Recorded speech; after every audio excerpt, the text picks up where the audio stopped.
Bonjour à tous et à toutes, je suis Anna, psychologue spécialisée en sexologie.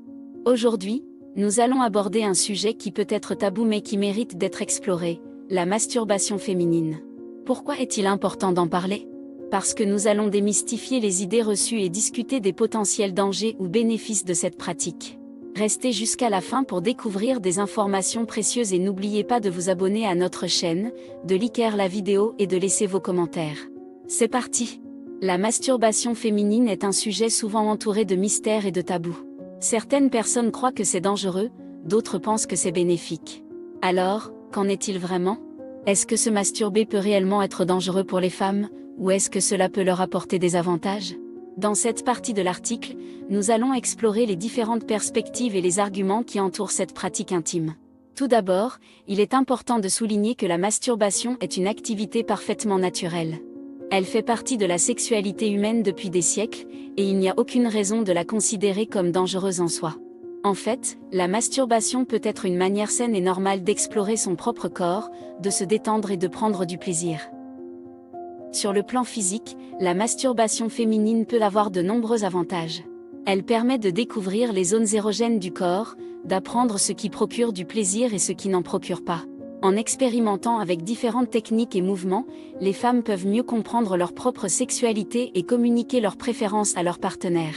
De plus, la masturbation peut aider à soulager le stress et à améliorer l'humeur.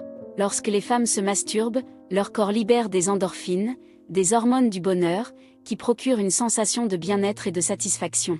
Cela peut être particulièrement bénéfique pour les femmes qui font face à des périodes de stress, d'anxiété ou de dépression.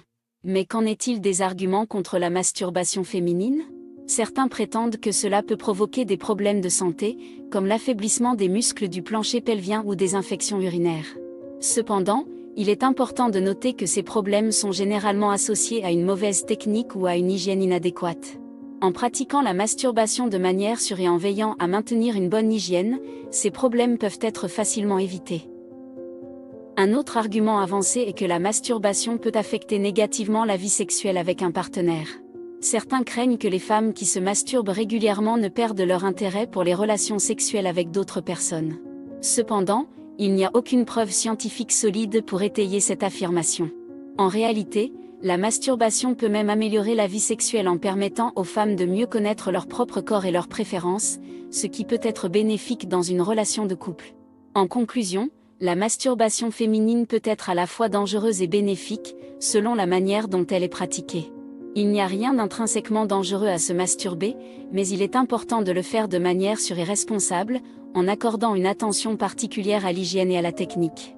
En tant qu'activité privée et personnelle, chacune décidera de sa propre relation avec la masturbation, en fonction de ses besoins, de ses valeurs et de ses préférences.